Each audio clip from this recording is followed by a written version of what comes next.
সম্মুখে উপস্থিত হন। আমাদের হাতে সময় বেশি নেই, দেশ অন্য পরিস্থিতির দিকে যাচ্ছে। ফেব্রুয়ারির মধ্যে ইলেকশন দেন। আপনি যদি ফেব্রুয়ারির মধ্যে ইলেকশন না দিতে পারেন, তাহলে পরবর্তীতে যদি কোনো গৃহযুদ্ধের পরিস্থিতি হয়, সে দায়িত্ব আপনার কাঁধে বর্তাবে। অর্থাৎ প্রিয় দর্শক, আপনারা শুনলেন দেশের পরিস্থিতি অন্যদিকে যাচ্ছে এবং দেশে গৃহযুদ্ধের হবে এমনটাই আশঙ্কা করছেন, হুমকি দিচ্ছেন এনসিপি নেতা নাসিরুদ্দিন পাটোয়ারি।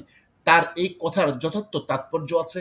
আমরা একটু সূত্র খোঁজার চেষ্টা করি, নাসিরুদ্দিন পাটোয়ারি কেন এই কথা বলছে। আপনারা যে স্ক্রিনে দেখতে পাচ্ছেন, এখানে কি বলা হচ্ছে, আধুনিক ব্যালিস্টিক হেলমেটে সজ্জিত আরসা সদস্যরা বৈদেশিক শক্তির সহায়তার আভাস। একটা বিষয় লক্ষণীয়, এই যে আরসা একটা সশস্ত্র গোষ্ঠী, যাদের হাতে অত্যাধুনিক রাইফেল, অস্ত্রশস্ত্র, এমনকি কমব্যাট হেলমেট, যে হেলমেটগুলো সাধারণত সেনাবাহিনীর হাতে থাকে এবং বাংলাদেশের বিভিন্ন সংস্থা যেমন সোয়াত এবং টেকটিক্যাল ইউনিট, যেটা কাউন্টার টেরোরিজম ইউনিট, যারা খুব গুরুত্বপূর্ণ অপারেশন করে, তাদেরকে গভর্নমেন্ট এগুলো কিনে দেয়। কিন্তু এই জিনিসগুলো আরসার কাছে গেল কি করে, একটা বড় প্রশ্ন। এর উত্তর হচ্ছে, আরসার অবশ্যই কোনো না কোনো বৈদেশিক চ্যানেল আছে তাদের। তাদের কাছে অস্ত্রশস্ত্র রসদ পৌঁছানোর জন্য একটা চ্যানেল তারা ব্যবহার করছে, বাংলাদেশের ভূখণ্ডকে ব্যবহার করে। এই চ্যানেলটা আর কেউ না, পাকিস্তানি গোয়েন্দা সংস্থার মাধ্যমে তারা এই রসদগুলো পাচ্ছে। তার মানে এটার সাথে স্পষ্ট বোঝা যাচ্ছে বাংলাদেশের প্রশাসন সুস্পষ্টভাবে জড়িত পাকিস্তানের সাথে, যার ফলশ্রুতিতে আরসা নামক সশস্ত্র গোষ্ঠীকে এই অত্যাধুনিক সরঞ্জামে সজ্জিত করছে।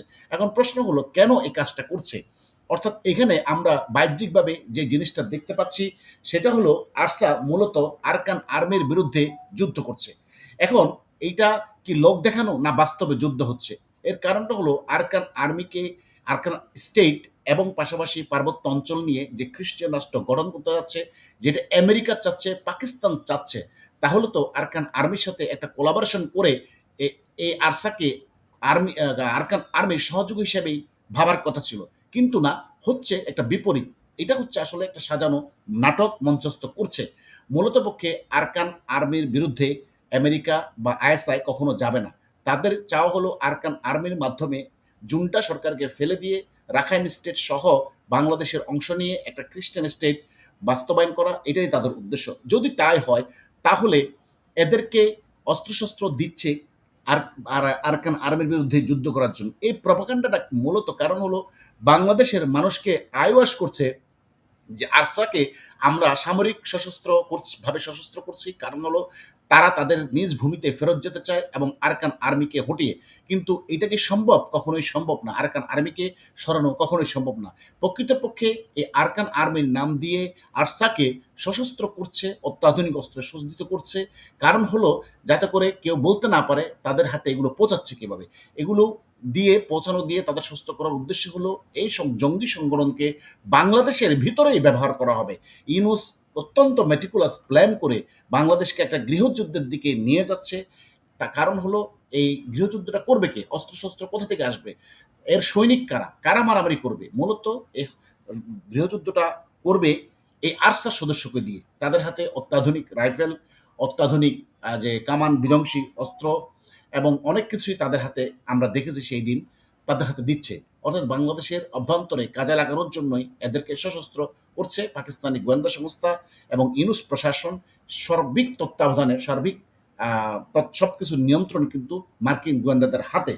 অর্থাৎ ইউনূস দীর্ঘদিন ক্ষমতাকে কক্ষিগত করে রাখার জন্য, বাংলাদেশকে জঙ্গিবাদী রাষ্ট্রে রূপান্তর করার জন্য, যেমনটা মার্কিন যুক্তরাষ্ট্র লিবিয়া, ইরাক, সিরিয়াতে যা যা করেছে, সে একই মডেলটা এখানে কাজে লাগাচ্ছে। আমেরিকা এমন একটা দেশ, তার প্রয়োজনে সশস্ত্র গোষ্ঠীগুলোকে অস্ত্র দিবে, আবার তাদেরকে মারবে। এই সশস্ত্র গোষ্ঠীগুলোকে দিয়ে যেমন সিরিয়াতে করেছে, বাশার আল আসাদ সরকারকে তারা হটিয়েছে এবং এই সিরিয়ার সশস্ত্র গোষ্ঠীগুলোকে আবার আমেরিকাই মেরেছে। তো এখানেও বাংলাদেশেও ঠিক তেমনটাই হবে। এই আরসাকে দিয়ে বাংলাদেশের মানুষের উপরে হত্যাকাণ্ড চালানো হবে, বাংলাদেশে একটা জঙ্গিবাদী রাষ্ট্র কায়েম করা হবে। পাশাপাশি এই সশস্ত্র গোষ্ঠীগুলোকে পরবর্তীতে ভারত সীমান্তে লেলিয়ে দেওয়া হবে, ভারতকে অস্থিতিশীল করার জন্য পাকিস্তানের পরামর্শে। এই দুই।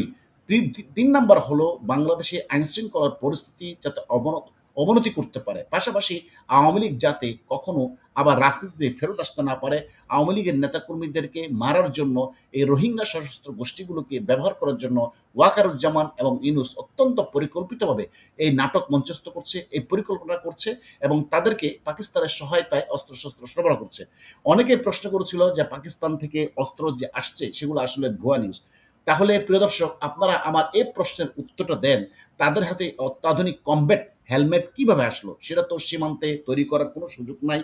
এই যে বুলেট প্রুফ হেলমেট বা বুলেট প্রুফ ভেস্ট, এগুলো সীমান্তে তৈরি করে বিরাট ইন্ডাস্ট্রি সেট আপ করে তৈরি করা, এটা আদৌ সম্ভব নয়। যার ফলশ্রুতিতে এটা স্পষ্ট প্রমাণ বহন করে যে এই রসদগুলো বাংলাদেশের ভূখণ্ড ব্যবহার করে আসছে। কারণ মায়ানমার থেকে আসতে পারবে না, অপরদিকে ভারত থেকে এগুলো আসতে পারবে না। অবশ্যই একটাই রাস্তা খোলা, সেটা হলো বাংলাদেশের ভূখণ্ড। তাহলে এটা স্পষ্ট বোঝা যাচ্ছে, আমরা বারবার অভিযোগ করছিলাম যে পাকিস্তানি জাহাজ ভরে যে অস্ত্র আসছে তার সত্যতা কিন্তু এবার পাওয়া গেল, হাতে নাতে পাওয়া গেল। অর্থাৎ পাকিস্তানি এই জিনিসগুলোকে সরবরাহ করছে আরসা গোষ্ঠীকে। এই আরসা গোষ্ঠীকে যদি এরা সশস্ত্র করতে পারে এবং সদস্য সংখ্যা যদি আরো ব্যাপক হারে নিতে পারে, তাহলে কি হবে? বাংলাদেশের সমস্ত ক্ষমতা ইউনূসের নিয়ন্ত্রণে থাকবে। যখন প্রয়োজন হবে ব্যবহার করবে, যখন প্রয়োজন হবে না তখন সাইড করে রাখবে। যেমনটা ৫ই আগস্টের পূর্বে ১.৫ লক্ষ রোহিঙ্গাকে ইউনূস ব্যবহার করেছিল। এইবার বাংলাদেশের অভ্যন্তরে এই আরসা জঙ্গি সদস্যদেরকে ব্যবহার করবে তার প্রয়োজন অনুসারে, যেটা যেখানে যেটা করা লাগে সেই মোতাবেক ব্যবহার করবে। যার ফলশ্রুতিতে এই এনসিপি নেতারা হুমকি দিচ্ছে গৃহযুদ্ধের জন্য। তাহলে এবার বুঝতে পারলেন তাদের শক্তির মূল জায়গাটা কোন জায়গায়? তাদের মূল শক্তির জায়গাটা হলো এই ওয়াকারুজ্জামান, এই ফাইজুর রহমান, এই কামরুল হাসান, এই ইউনূস। এরা মিলেই সমস্ত শক্তি দিচ্ছে এই এনসিপিকে এই হুমকি দামকি দেওয়ার জন্য, যাতে সেখানে বিএনপি কোনো কিছু করতে না পারে, আওয়ামী লীগও কোনো কিছু করতে না পারে। যেন তাদের শক্তিমত্তার কাছে, শক্তিমত্তা দেখে ২ টা দলেই যেন পরাস্ত হয়। মাঠে যদি নামে তাহলে তাদের যখন এই আরসা বাহিনীকে লেলিয়ে দিয়ে ব্যাপক হত্যাকাণ্ড চালানো হবে, তখন কিন্তু সাহস করে মানুষ আর মাঠে নামতে চাইবে না। এখন দেখেন বাংলাদেশকে ইউনূস আন্তর্জাতিক একটা কনফ্লিক্ট জোনে নিয়ে গেল। পাশাপাশি গৃহযুদ্ধের জন্য ইউনূস একটা পরিবেশ কিন্তু সৃষ্টি করছে। তার রসদ হিসেবে যা যা লাগে সেগুলো বহির্বিশ্ব থেকে এনে দিচ্ছে। এই পত্রিকাটি তার সংবাদ বিশ্লেষণে আমরা যা বললাম তাই তুলে ধরেছে। আমরা আরেকটু বিশ্লেষণ করে যেটা বুঝতে পারলাম, মূলত পাকিস্তান ভারতের বাংলাদেশকে নিয়ে খেলছে এবং বাংলাদেশের সীমান্ত ব্যবহার করে, এই জঙ্গিদেরকে ব্যবহার করে ভারতের অভ্যন্তরে পরিস্থিতিকে জটিল করে তোলার জন্য। তাদের চাওয়া হলো ভারত যেন বাংলাদেশে ভূখণ্ডে সার্জিক্যাল স্ট্রাইক বা অন্য কোনো কিছু প্রতিরক্ষা ব্যবস্থা গড়ে তুলুক। ফলশ্রুতিতে বাংলাদেশ যেন আন্তর্জাতিক বিশ্বের বাজারে পাকিস্তান যেন বাংলাদেশকে এইটা বোঝাতে সক্ষম হয়, দেখো ৭১ সালে ভারত তোমাদের বন্ধু ছিল না, বরং ভারত নিজের স্বার্থে এই কাজটা করেছে। সুতরাং আমাদের থেকে তোমাদের স্বাধীন হওয়া, সেই স্বাধীনতা ছিল ভুল। এই বার্তাটা ম্যাটেরিয়ালাইজ করার জন্য মূলত পাকিস্তান তার ফায়দাটা দেখছে। অপরদিকে মার্কিন যুক্তরাষ্ট্রের ইচ্ছা হলো যে এই আরসা সদস্যকে দিয়ে বাংলাদেশের পরিস্থিতিকে জটিল করে তোলা, যেটা অন্যান্য দেশে করে, এবং একটা খ্রিস্টান রাষ্ট্র স্টেট করা। পাশাপাশি তাদের এই বৈশ্বিক হুমকি ভারত এবং চীনকে যে থ্রেট মনে করছে, সেটা মোকাবেলা করার জন্য বঙ্গোপসাগরকে তাদের airbase, Naval base, land base করার জন্য যা যা করার দরকার উপকরণ প্রাথমিক সেগুলো করছে। বাংলাদেশ যদি একটা গণতান্ত্রিক ব্যবস্থায় ফিরে আসে, তাহলে মার্কিন যুক্তরাষ্ট্রের কাছে পক্ষে এগুলো করা এত সহজ হবে না। যার ফলশ্রুতিতে টালমাটাল পরিস্থিতি রেখে তারা এগুলো করছে, যার কারণে তাদের উদ্দেশ্য এখন পরিষ্কার আপনাদের কাছে। ধন্যবাদ আপনাদের সবাইকে। আবার কথা হবে অন্য কোনো বিষয় নিয়ে।